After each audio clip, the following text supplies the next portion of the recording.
Starting with a question, would you pay more money to have locally grown produce? Head to WTSP.com/vote or scroll down to the As Seen on TV section of the 10 News app and join the conversation. And we're having that conversation because you might have heard the United States is on the verge of a new trade agreement with Mexico and Canada. The deal is likely to be signed by the president once it gets through the Senate. Yeah, but Florida produce growers say it's a rotten deal for them, and they're hoping they can change the minds of at least some lawmakers before it's too late. 10 News reporter Eric Lasser shows you why, despite support from Democrats and Republicans, Florida farmers are feeling left out.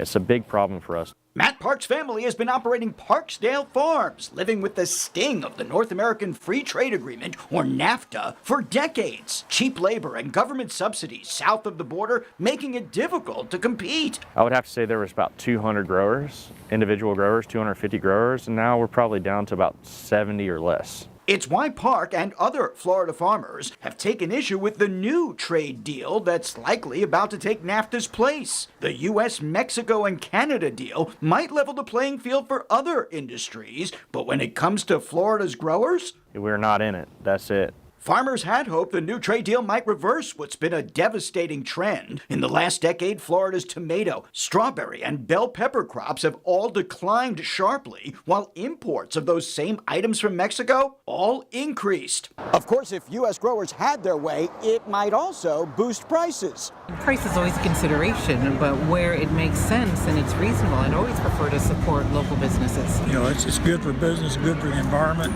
good all the way around. Park and other Florida growers know they're facing an uphill climb. Florida's Agriculture Commissioner Nikki Fried has come out against the USMCA deal, but virtually every member of Florida's legislative delegation, except one, Democrats and Republicans, have said they will support it. Park hopes people will reach out to lawmakers before the final vote is cast. If not for farmers, he says, for themselves. When agriculture leaves the United States, we're going to be dependent on another country to supply us with our goods. And at that point, they have us by the reins. You know, they're guiding us. We're no longer in control of our own situation.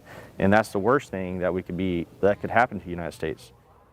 A study by the University of Florida estimates more than 1,500 Florida jobs would be lost if Mexican agricultural imports increase by another 25%. Now, that figure would surge to 8,000 jobs if that import number increased to 75%. So we want to know what you think about this. Would you pay more to have locally grown produce? You've been voting, and so far, 79% of you say yes, I prefer locally grown produce. 21% of you say no, I care more about the cost. You can keep voting right now through the 10 News app, and we'll check on these results once again coming up at 6.